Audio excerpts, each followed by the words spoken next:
Hi കൂട്ടുകാരെ, എല്ലാവർക്കും പുതിയൊരു വീഡിയോയിലേക്ക് സ്വാഗതം.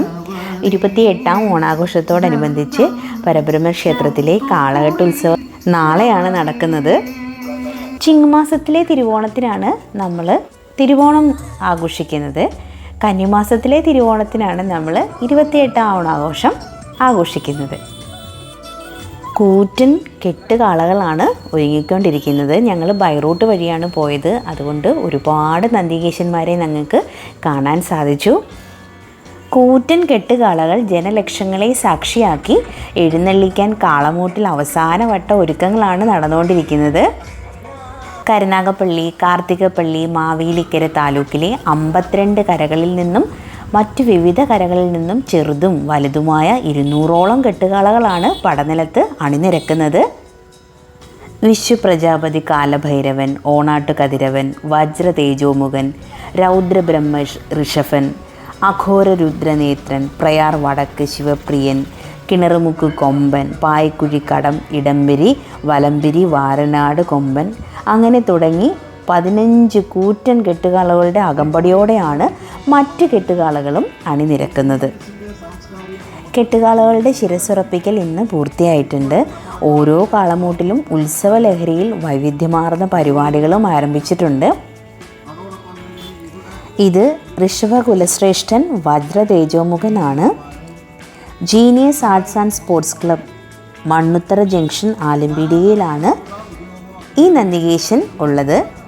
വീഡിയോ എടുത്തുകൊണ്ടിരിക്കുന്ന സമയത്ത് ഞങ്ങൾക്ക് നല്ല അടപ്രഥമനും കൊണ്ടു തന്നിട്ടുണ്ടായിരുന്നു.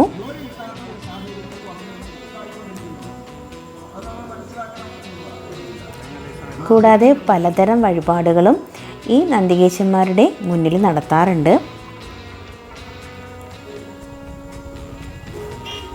കാർഷിക അഭിവൃദ്ധിക്കായിട്ടുള്ള കാളവേലയ്ക്കായി ഓരോ കരക്കാരും മത്സര ബുദ്ധിയോടെയാണ് കാളകളെ അണിയിച്ചൊരുക്കുന്നത്.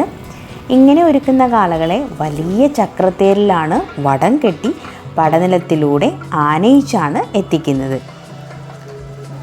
കെട്ടുകാള കന്നിമാസത്തിലാണെങ്കിലും അതിനുള്ള ഒരുക്കങ്ങൾ കർക്കിടക മാസത്തിൽ തന്നെ ആരംഭിച്ചിരിക്കും. കാളകളുടെ തല മാത്രമാണ് സ്ഥിരമായി ഉണ്ടാവുക. മറ്റു ഭാഗങ്ങൾ, അതായത് ഓരോ തലയ്ക്കും വേണ്ട ഉടലുകളൊക്കെ വർഷാവർഷം ഓരോ കരക്കാരുടെയും കാളകെട്ട് സമിതികളുടെയും ഇഷ്ടാനുസരണം കെട്ടിയുണ്ടാക്കാവുന്നതാണ്.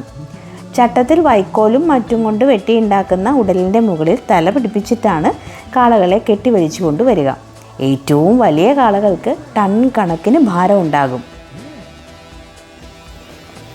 സാധാരണയായി ഒരു കാളയ്ക്ക് വെള്ള നിറവും മറ്റേതിന് ചുവപ്പുമാണ് കൊടുക്കാറുള്ളത്. ഓരോ കരക്കാരും മത്സരബുദ്ധിയോടെ കാളകളെ അണിയിച്ചൊരുക്കുകയും ചെണ്ട, പഞ്ചാരി, പാണ്ടിമേളങ്ങളുടെ അകമ്പടിയോടെ ആഘോഷപൂർവ്വം ക്ഷേത്രത്തിലേക്ക് ആനയിച്ചു കൊണ്ടുവരുന്ന കാളകൾക്ക് മത്സര രീതിയിൽ സമ്മാനം കൊടുക്കുന്ന പതിവും അടുത്ത കാലത്തായിട്ടുണ്ട്. ഈ കെട്ടുകാളകളൊക്കെ ഓച്ചിറ പടനിലത്തിൽ എത്തിച്ചേരുമ്പോഴുള്ള കാഴ്ച വർണ്ണനാതീതമാണ്. ഒരു ദേശത്തിൻ്റെ കൂട്ടായ്മയും അധ്വാനവും ആ കെട്ടുകാളകൾക്ക് പിന്നിലുണ്ട്. ഓണം മൂട്ടും കരയാണത്രേ പിന്നീട് ഓണാട്ടുകരയായി മാറിയത്. ഇവിടുത്തെ ഉത്സവങ്ങൾ ആരംഭിക്കുന്നതും സമാപിക്കുന്നതും പരബ്രഹ്മ സന്നിധിയിലാണ്. ഇനി മണിക്കൂറുകൾ മാത്രമേ ബാക്കിയുള്ളൂ ഈ നന്ദികേശന്മാരെല്ലാം പടനിലത്തെത്താൻ. അപ്പോൾ നമ്മളുടെ വീഡിയോ എല്ലാവർക്കും ഇഷ്ടമായെന്ന് കരുതുന്നു. ഇഷ്ടപ്പെട്ടാൽ ലൈക്കും ഷെയറും കമൻറ്റും സബ്സ്ക്രൈബും ചെയ്യാൻ മറക്കരുത്.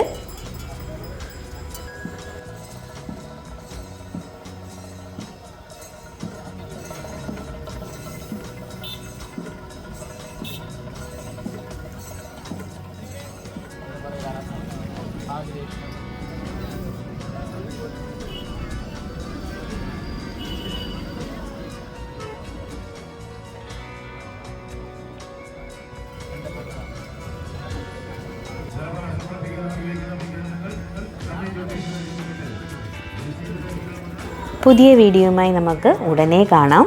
എല്ലാ കൂട്ടുകാർക്കും നന്ദി.